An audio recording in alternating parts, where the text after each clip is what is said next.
প্রকৃতপক্ষে এই নববর্ষটা কিন্তু বাঙালির জীবনে চাপিয়ে দেওয়া কোনো ঐতিহ্য নয়, এটা সাংস্কৃতিক ঐতিহ্য। আমি গাচ্ছি লোকশিল্পী, আমি ভাওয়াইয়া গাচ্ছি, আমি লালন গাচ্ছি বা পল্লী গীতি গাচ্ছি। আমার বেশভূষা তো ওরকমই হতে হবে। এখন তো অনেক ইন্টারনেটের যুগ আসলে যা আমাদের শিকড়ের গল্পগুলি শুধু বৈশাখের নববর্ষ না, অনেক কিছু হারিয়ে যাচ্ছে। আমরা এই দিনটাতে চেষ্টা করি যে আমাদের যে নিজস্বতা, বাঙালিদের যে নিজস্বতা, সেটাকে কিভাবে রিপ্রেজেন্ট করা যায়। গালে আর্ট করার একটা ব্যাপার ছিল, হাতে একতারা নিয়ে ঘুরতাম। ছোটবেলা থেকে বৈশাখ মানে আম্মু স্কুল ছুটি, তো আমাদের স্কুল ছুটি, সকালবেলা উঠে আম্মু কিছু না কিছু স্পেশাল রান্না করতো। কেন আমরা বাংলা 12 মাসে নাম পারবো না? এটা তো পারতে হবে, তাই না? বৈশাখ জ্যৈষ্ঠ আষাঢ় শ্রাবণ, এটা তো এমন কঠিন কিছু না, ছোটবেলায় শিখেছি সবাই। কিন্তু আমরা চর্চার মধ্যে নাই বলে হয়তো আমাদের ব্রেনটা ওভাবে করে কাজ করছে না, বা আমাদের মস্তিষ্ক সিগন্যাল দিচ্ছে না যে তোমাকে এটা বলতে হবে। পহেলা বৈশাখ বাংলা বর্ষপঞ্জির প্রথম দিন। বাঙালির হাজার বছরের ইতিহাস, সংস্কৃতি আর আবেগের এক অনন্য বহিঃপ্রকাশ।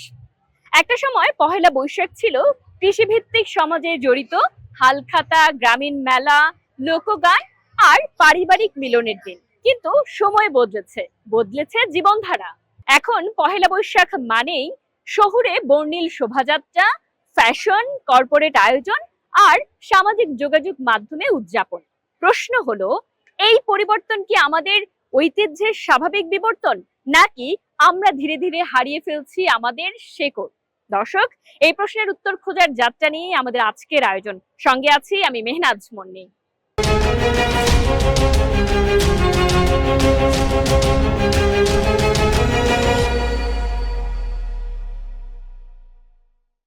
দর্শক, বাংলা নববর্ষের সূচনা হয়েছিল মূলত প্রশাসনিক ও অর্থনৈতিক প্রয়োজন থেকে, কিন্তু ধীরে ধীরে এটি রূপ নেয় বাঙালির সাংস্কৃতিক উৎসবে। চলুন এই উৎসবের ইতিহাস ও বিবর্তন দেখে আসি।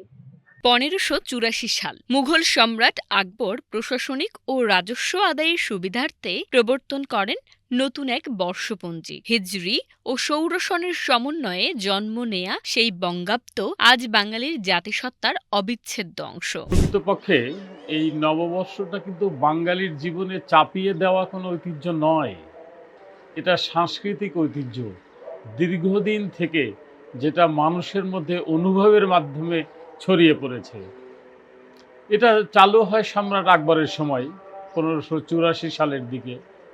ওই সময় বাংলার কৃষকদের যাতে খাজনা দেওয়ার সুবিধা হয়, মূলত এই কারণেই উনি হিজরি সনের পরিবর্তে বাংলা সন চালু করেছিলেন, যাতে তারা তাদের সুবিধা মতো খাজনা দিতে পারে। তখন হয়তো কেউ ভাবেনি যে এই যে বাংলা সন, এটাই একসময় আমাদের জীবনের অংশ হয়ে উঠবে। বাংলা নববর্ষের মূল উদ্দেশ্য ছিল প্রশাসনিক, কৃষি ও রাজস্ব ব্যবস্থাকে সহজ করা। তবে সময়ের সঙ্গে এটি সাংস্কৃতিক উৎসবের রূপ নেয়। গ্রাম বাংলায় পহেলা বৈশাখ মানেই ছিল হালখাতা, ব্যবসায়ীদের নতুন হিসাব খাতা খোলা, ক্রেতাদের আপ্যায়ন আর সামাজিক বন্ধন দৃঢ় করা। নববর্ষের শুরুটা অর্থনৈতিক প্রয়োজনে হলেও গ্রাম বাংলায় তা দ্রুতই সামাজিক বন্ধন দৃঢ় করার উৎসবে পরিণত হয়। শুরুতে এটা তো করা হয়েছিল খাজনা আদায়ের সুবিধার জন্য, যাতে বাঙালিরা, এদেশের কৃষকরা, সাধারণ আপামর মানুষরা যখন জমি থেকে ফসল উঠানোর পরে তাদের হাতে নগদ পয়সা থাকে, ওই পয়সাটা দিয়ে যেন তারা খাজনা পরিশোধ করতে পারে, এই সুবিধার জন্য এটা করা হয়েছিল। এটা কিন্তু কোনো চিহ্নিত গোষ্ঠীকে, কোনো ধর্মীয় মূল্যবোধকে প্রাধান্য দিয়ে করা হয়নি। এদেশের আপামর সকল শ্রেণীর, সকল ধর্মের মানুষের জন্য এই প্রথাটা তখন প্রচলন করা হয়েছিল, যার জন্যে সকল ধর্মের মানুষের মধ্যেই কিন্তু এখনও দেখা যাচ্ছে এই পহেলা বৈশাখের ঐতিহ্যটা সমানভাবে বিরাজ করছে। এখানে কোনো ধর্মীয়, কোনো মতামত, কোনো রাজনৈতিক বিভেদ সৃষ্টি করার কোনো সুযোগ নাই। 1967 সালে ছায়ানটের রমনা বটমূলে বর্ষবরণ আয়োজন এবং 1989 সালে চারুকলার শোভাযাত্রা যুক্ত হওয়ার মাধ্যমে পহেলা বৈশাখ একটি জাতীয় ও অসাম্প্রদায়িক উৎসবে পরিণত হয়। 2016 সালে ইউনেস্কো এই শোভাযাত্রাকে বিশ্ব সাংস্কৃতিক ঐতিহ্য হিসেবে স্বীকৃতি দেয়। ঐতিহ্যের এই দীর্ঘ যাত্রায় যুক্ত হয়েছে নতুন প্রজন্ম, নতুন ধারা, নতুন উপস্থাপনা। তবে এই আধুনিকতা কি ঐতিহ্যকে সমৃদ্ধ করছে নাকি আড়াল করছে? একবিংশ শতাব্দীর বৈশাখ মানেই বাহারি পোশাক আর রেস্টুরেন্টের বিশেষ আয়োজন, কর্পোরেট স্পন্সরশিপ আর বিপণন কৌশলে উৎসবের রং এখন অনেক বেশি উজ্জ্বল। তবে তা কতটা গভীর? মেলা যাওয়া, নাগরদোলায় চড়া, মাটির হাঁড়ি পুতুলকে টাপা পুতুল কেনা, এটা মনে হয় আমার কি বলবো, না খেলে হবেই না। আমি ওটা নিয়ে পুতুল খেলতাম, ওটা নিয়ে লালন করতাম, এবং এমনও জিনিস আছে যা আমি শৈশবে মেলায় কিনেছি, সেটা এখনও পর্যন্ত আমার কাছে বহাল তবিয়তে আছে, আমি রেখেছি। এবং আমার খুব ইচ্ছা, যদি কখনো সম্ভব হয়, আমি এগুলো সব আর্কাইভ করে রাখবো এবং একটা জাদুঘর থাকবে আমার আমার বাসায়। কিন্তু আমার কাছে ওগুলো মূল্য অনেক। আমার বইয়ের কাগজ হলুদ হয়ে গেছে, ভাঁজ করলে ছিঁড়ে যাচ্ছে, আমার সেই ছোটোবেলার খেলনা আমার কাছে আছে। আমার অনেক কিছু আছে যেগুলো আমি স্মৃতিচারণ করি। মনে হয় এবার আমি যে কারণে একটা গল্পই লিখেছি, ডায়েরির পাতা, সেখানে কিন্তু আমার কথাগুলো আমি বলেছি।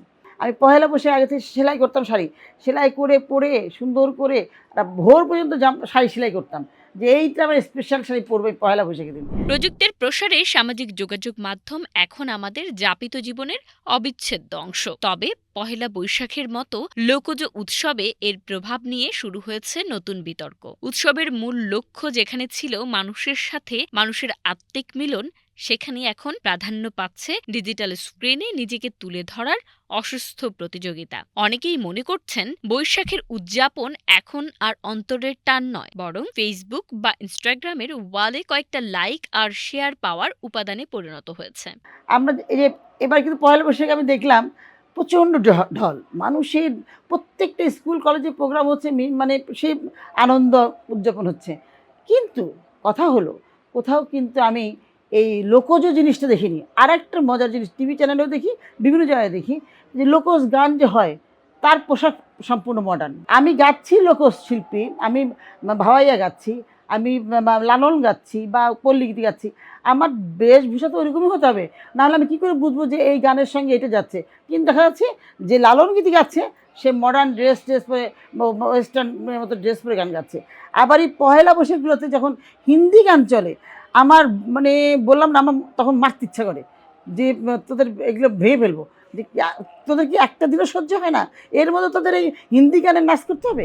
বিশেষজ্ঞদের মতে এই লোক দেখানো সংস্কৃতির কারণে উৎসবের গভীরতা তলানিতে গিয়ে ঠেকছে। বর্তমানে পহেলা বৈশাখের সকালে পান্তা ইলিশের থালা সাজানো কিংবা বর্ণিল পোশাকে সেজে ছবি তোলা যতটা না ঐতিহ্যের প্রতি অনুরাগের জন্য, তার চেয়ে অনেক বেশি সামাজিক যোগাযোগ মাধ্যমে নিজের উপস্থিতি জানান দেওয়ার জন্য। আমি চাচ্ছি সমন্বয়, কারণ ইতিহাস পাল্টাবে, সময় পাল্টাবে, মানুষের মন মানসিকতা পাল্টাবে, তার অর্থ এই নয় যে আমার শেকড়কে আমি ভুলে যাব। কিন্তু আমি যেটা দেখছি বর্তমানে প্রতিটা পরিবারে, বিশেষ করে বাংলাদেশে, এরা কেন জানি মানে করছে সব কিছুর মধ্যে ভাষা আর লোক দেখানো। মানে এই যে লোক দেখানোটা, এটা আমার কাছে একেবারেই পছন্দ না। আমাদের সময় কিন্তু ওই ছেলে মেয়ে কিন্তু আমরা বুঝতাম না, আমরা বুঝতাম এনজয় করতে হবে।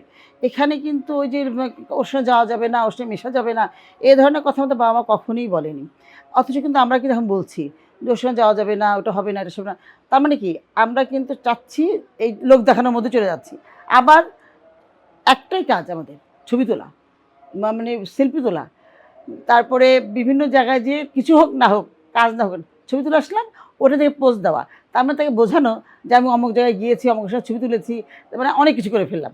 আসলে কিন্তু সে কিছুই মাথায় ধারণ করে না। এটা তো আসলে ঠিক হলো না।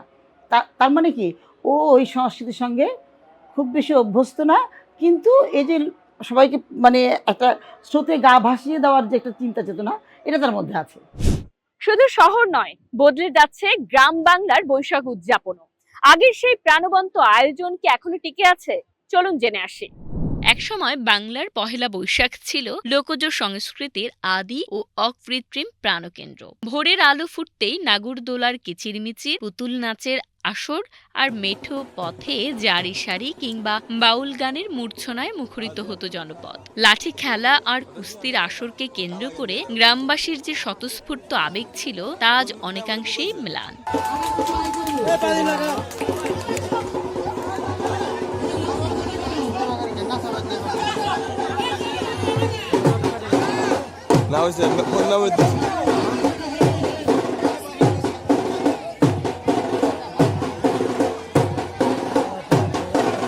বানর ভালোই দেখে রে দাদা।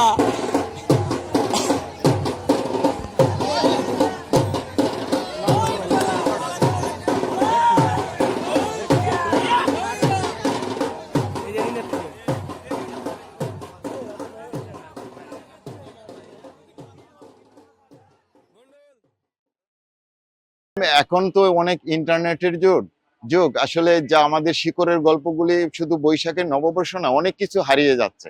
এখন সবাই দেখবেন যে সবাই 5টা বন্ধু আছে, 5টা বন্ধু যখন বিভিন্ন ভাবে গল্প করতেছে, কারোর সাথে কেউ কথা বলতেছে না, শুধু এরকম ভাবে তাকায় আছে। আর আমরা ছোটকালে চিন্তা করতাম, বসে গল্প করতাম যে সামনে কি উৎসব আছে, যাত্রা হোক, গান হোক, নাটক হোক, থিয়েটার হোক, সেটা নববর্ষ হোক, মেলা হোক, এই বিষয়গুলি আমাদের মাথায় কাজ করত। এখন যে যুগটা পড়ছে আসলে তারা অনেক ফাস্ট, যেমন গেমস যেমন ফাস্ট খেলে তাদের ব্রেনটাও এমন ফাস্ট হয়ে যাচ্ছে। তবে তাদের কাছে আমি আবেদন করব, শিকড়ের গল্পগুলিকে ভোলা যাবে না। শিকড় হলো আসলে খুব মায়ের বিষয়, আদরের বিষয়, সম্মানের বিষয়। আমি এই জাতি গোষ্ঠীর কাছে আবেদন করব, আসলে আমরা আসুন আবার শিকড়কে ভালোবেসে এই জাতীয় নববর্ষকে আমরা সঠিকভাবে উদযাপন করি। মোবাইল ফোন, স্যাটেলাইট টেলিভিশন আর শহরমুখী প্রবণতার করাল গ্রাসে আমাদের গ্রামীণ ঐতিহ্যগুলো এখন অস্তিত্বের সংকটে। যে উৎসবে একসময় সম্প্রদায়ের সব মানুষ মিলে প্রাণের মেলায় মেতে উঠত, সেখানে আজ যান্ত্রিকতা আর ভার্চুয়াল বিনোদনের আধিপত্য। ফলে নতুন প্রজন্মের কাছে বৈশাখী মেলার সেই মাটির গন্ধ আর ঐতিহ্যের আবেদন ক্রমশ ধূসর হয়ে আসছে। প্রত্যেকবার বৈশাখ নতুন নতুন ভাবে আমরা চেষ্টা করি প্রেজেন্ট করার। প্রত্যেকবার একটা নতুন বছর, নতুন কোনো মেসেজ বা নতুন ভাবে যদি জিনিসটাকে নিয়ে আসা যায় মানুষের কাছে। আর এটা অবশ্যই আমাদের বাঙালির নিজস্ব, একদম নিজস্ব সংস্কৃতি। আমরা এই দিনটাতে চেষ্টা করি যে আমাদের যে নিজস্বতা, বাঙালিদের যে নিজস্বতা, সেটাকে কিভাবে রিপ্রেজেন্ট করা যায়। যেমন আমরা প্রত্যেকবার আমাদের প্রধান আকর্ষণীয় হচ্ছে স্ট্রাকচার, বৈশাখ যে স্ট্রাকচার গুলো হয় সেগুলোকে আমরা রাখার চেষ্টা করি। একদম বাঙালির প্রান্তিক পর্যায়ে যে শিল্পীরা আছে, যারা কোনোদিন প্রাতিষ্ঠানিক শিক্ষার ভেতর দিয়েই যায়নি, যারা আসল শিল্পী, যেমন বাংলার কুমোর, কামার, তারা কি করছে, তারা কিভাবে বাঙালি সংস্কৃতিটাকে বাঁচিয়ে রাখছে, সেই মোটিভ গুলো থেকেই আমরা ইন্সপায়ার্ড হয়ে কাজগুলো করি। তবে আধুনিকতার এই প্রবল স্রোতেও কিছু কিছু জনপদে এখনো টিমটিমে প্রদীপের মতো টিকে আছে আমাদের শেকড়। স্থানীয় উদ্যোক্তা আর প্রবীণদের আন্তরিক চেষ্টায় দেশের কোনো কোনো প্রত্যন্ত অঞ্চলে এখনো বৈশাখী মেলার আয়োজন হয়, বসে ধুলোমাখা গ্রামীণ হাট। কাছে বৈশাখটা আসলে ছোটবেলা থেকেই রমনার বটমূলের যেই একটা গান গেয়ে যে শুরু হয়, এই জিনিসটার একটা ছোটবেলা থেকে আব্বু আম্মু নিয়ে যেত ওখানে। তারপর হচ্ছে আমি দেখতাম আমার বাসার সামনে বৈশাখের মেলা, ওখান থেকে রমনা পার্ক থেকে শুরু হয়ে বাসার সামনে পর্যন্ত যেত। তো গালে হচ্ছে আর্ট করার একটা ব্যাপার ছিল, হাতে একতারা নিয়ে ঘুরতাম। তারপর হচ্ছে সকালবেলা আম্মু গুড় খেতে দিত, চিড়া, মুড়ি, দই এগুলো খেতে দিত। এছাড়া হচ্ছে পান্তা ইলিশের একটা ব্যাপার আছে। সো এই বিষয়টা থেকে আমি ছোটবেলা থেকে যখন ভাবি, ছোটবেলার দিকটা থেকে, তখন আমার খুব ভালো লাগে যে বৈশাখের দিনটা, মানে শৈশব থেকে শুরু করে আসলে খুব ভালো লাগে দিনটা। তবে প্রশ্নটি রয়েই যায়, আগের সেই অকৃত্রিম প্রাণ চাঞ্চল্য কি এখনো অটুট আছে? আয়োজকরা বলছেন, সময়ের প্রয়োজনে উদযাপনের ধরন বদলালেও তা যেন লোকজ সংস্কৃতির মূল সুরকে ছাপিয়ে না যায়। তাই ঐতিহ্য ও আধুনিকতার মেলবন্ধন ঘটিয়ে গ্রামের এই চিরায়ত উৎসবগুলোকে আবারও নতুন প্রাণশক্তিতে উজ্জীবিত করার দাবিও জানান আয়োজকরা। ছোটবেলা থেকে হচ্ছে বৈশাখ মানে হচ্ছে আম্মুর স্কুল ছুটি, তো আমাদেরও স্কুল ছুটি, সকালবেলা উঠে আম্মু কিছু না কিছু স্পেশাল রান্না করতো। তো ওটা খাওয়ার পরে হচ্ছে আব্বু বা বোনদের সাথে হচ্ছে মেলায় ঘুরতে যেতাম। তো আউট অফ ঢাকায় যেহেতু বড় হয়েছি, ঢাকার মতো খুব একটা এতটা আমেজ না হলেও ওপাশে হচ্ছে গ্রাম্য একটা মেলা বা এই ধরনের নাগরদোলা, পান্তা ইলিশ, এই ধরনের আয়োজনগুলো করা হতো। তো ওগুলাই ঘুরে দেখতাম। বিভিন্ন প্রতিযোগিতা অনুষ্ঠান ছিল শিশু মেলায়, তারপর শিশু একাডেমিতে, সেগুলোতে অংশগ্রহণ করতাম। এভাবেই হচ্ছে পুরো দিনটা সেলিব্রেট করতাম। বিশ্বায়নের এই যুগে সংস্কৃতির পরিবর্তন অনিবার্য, কিন্তু প্রশ্ন হচ্ছে আমরা কিভাবে এই ঐতিহ্য ও আধুনিকতার মধ্যে ভারসাম্য বজায় রাখবো। অবস্থা অনুযায়ী, সমাজগত যে অবস্থানটা আছে সেই ফিনান্সিয়াল অবস্থা অনুযায়ী সে যাবে। কিন্তু আমরা এই যে তাকে একটা বাধা প্রদান করেছি যে আপনি 5 স্টারে যেতে হলে আপনাকে এই ড্রেস কোড মেনটেন করতে হবে, কিন্তু ওইটা কি আসলে আমাদের ড্রেস কোড? আমাদের ড্রেস কোডটা কি আসলে? আমরা যেরকম ৮ পৌর করে শাড়ি পরাটা, এবং আমরা যে ব্লাউজ পরছি, ব্লাউজও কিন্তু দিন শেষে আপনার ওয়েস্টার্নাইজ থেকেই, মানে আপনার এটা কলোনিয়াল পিরিয়ডের পর থেকে কিন্তু এই ব্লাউজ পরার প্রবণতাটা তৈরি হয়েছে বাঙালি নারীদের মধ্যে। কিন্তু তার আগে কিন্তু আমাদের যত মানে দাদি নানি ছিল তারা কিন্তু সবসময় ব্লাউজ ছাড়াই কিন্তু শাড়ি পরতো, কিন্তু ওটা কিন্তু তাদের কাছে কখনো অশ্লীলতার পরিচয় বহন করে না। ওটা কিন্তু তখন ওই সময় এটা স্নিগ্ধতা, ওইটাই তখন নর্মালাইজ ছিল, যেটা আমরা এখন করছি, যে আমরা যেমন বলছি যে হ্যাঁ ঠিক আছে আমাদের এটা সার্টেন ওয়েতে ড্রেস আপ করতে হবে। তো এই বিষয়গুলো আমার মনে হয় যে আগের থেকে আমরা অনেক বেশি কনজারভেটিভ হয়ে যাচ্ছি। আমরা আসলে পাশ্চাত্য দ্বারা অনেক বেশি অনুপ্রাণিত হচ্ছি এবং প্রভাবিত হয়ে সেটাকে অনুকরণ করার চেষ্টা করছি। তো এইটাই। কিন্তু এখন যেটা মনে হয় যে আমরা যদি চেষ্টা করি এখন থেকে, মানে সময় আসলে ফুরায়নি, আমরা যদি এখন থেকেও লেগে থাকি যে না, আমরা এখন যারা ইয়াং বর্তমানে জেনারেশন প্রজন্ম যারা রয়েছে তারা যদি একটু একটু করে আমরা যদি প্র্যাকটিসগুলো স্টার্ট করি, যে হ্যাঁ আমরা বৈশাখের দিন শুধু কেন বাংলা কথায় বলবো, তা তো না, আমরা সবসময় সুন্দর করে শুদ্ধ বাংলায় কথা বলতে পারি, যেন এই প্র্যাকটিসটা তৈরি করা। তারপরে আমরা কেন আমাদের বাংলা 12 মাসে নাম পারবো না, এটা তো পারতে হবে, তাই না? বৈশাখ জ্যৈষ্ঠ আষাঢ় শ্রাবণ, এটা তো এমন কঠিন কিছু না, ছোটবেলায় শিখেছি সবাই, কিন্তু আমরা চর্চার মধ্যে নাই বলে হয়তো আমাদের ব্রেনটা ওভাবে করে কাজ করছে না, বা আমাদের মস্তিষ্ক সিগন্যাল দিচ্ছে না যে তোমাকে এটা বলতে হবে। তো আমার মনে হয় এই চর্চাটা যদি আমরা একদম ছোট শিশুদের থেকে শুরু করি, সেটা শিল্প কলার মাধ্যমে হোক, ছবি আঁকার মাধ্যমে হোক, যেমন আমাদের চারুকলা যেমন হয়, তো আমার মনে হয় সবাই যদি আমরা একত্রিত হতে পারি, আয়োজনে অংশ হতে পারি, তাহলে আসলে সম্পৃক্ততা বেশি অনুভব করা যাবে। দর্শক, আমরা দেখলাম পহেলা বৈশাখের রূপ বদলেছে, কিন্তু এর গুরুত্ব এখনো অটুট রয়েছে। এই ঐতিহ্য ও আধুনিকতার মেলবন্ধনই আমাদের সংস্কৃতির শক্তি। সময়ের আবর্তে পহেলা বৈশাখের উদযাপনে এসেছে আধুনিকতার ছোঁয়া, বদলেছে এর বাহ্যিক রূপ। মাটির সরাচিত্রের পাশাপাশি এখন ডিজিটাল স্ক্রিনেও ফুটে ওঠে আলপনার নকশা। একসময়ের সাদামাটা আয়োজন আজ বর্ণিল কার্নিভাল আর ফ্যাশন স্টেটমেন্টের রূপ নিয়েছে। তবুও এই পরিবর্তনের মাঝেও বৈশাখের মূল চেতনা বা গুরুত্ব এতটুকুও ম্লান হয়নি। শহর থেকে গ্রাম, প্রতিটি প্রান্তেই বৈশাখ আসে নতুনের বার্তা নিয়ে, যা আমাদের মনে করিয়ে দেয় আমরা কে এবং আমাদের আদি পরিচয় কি। আমি ছোটবেলায় দেখতাম যে চারুকলা স্টুডেন্টরা এখানে সবাই মিলে এই বৈশাখ উদযাপনের আগে দিয়ে এরকম মুখোশ বানায়, এরপরে সরা করে, ছোট ছোট পাখি বানায়। তো তখন এই জিনিসটা অনেক ফ্যাসিনেটিং লাগতো। তো আমার কাছে বৈশাখ উদযাপনটা এরকমই ছিল ছোটবেলায়, যে টিভিতে যা দেখতাম এই আয়োজনটা, তখন ওভাবে ফিল করা হয়নি যে অ্যাকচুয়ালি আয়োজনের পার্ট হতে কিরকম লাগে। তো 2 বছর ধরে যে স্টুডেন্ট আছি, এখন আমি আয়োজনেরই অংশ। সবাই মিলে একসাথে আগের প্রায় 1 মাস বা আধা মাস ধরে আমরা কাজ করি, অ্যান্ড সকাল থেকে রাত সবাই কাজ করে, প্যাঁচা বানায়, বড় ফিগার গুলোতে কাজ করে, ছোট ছোট পাখি বানায়, রং করে, অ্যান্ড খুব একটা আনন্দমুখর পরিবেশে পুরো কাজটা হয়। এটা আসলে একটা অন্যরকম অনুভূতি।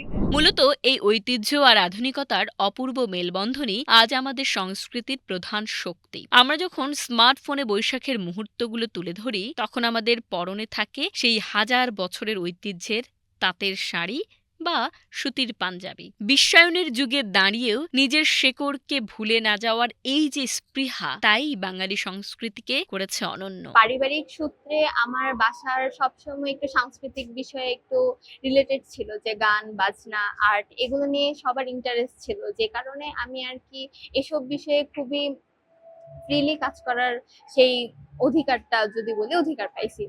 আর চারুকলা পড়ি দেখে আমার ইন্টারেস্ট এমন কোনো বিষয় না, ছোটবেলা থেকে মা বাবা সব পার্বণে আমাকে নিয়ে যায় বা সব কিছু নিয়ে আমাকে ডিটেলসে বলতো যে কোন পার্বণ কেমন, পহেলা বৈশাখ কেমন। তো ছোটবেলা থেকে সেই এক্সাইটমেন্ট আমার কাজ করতো।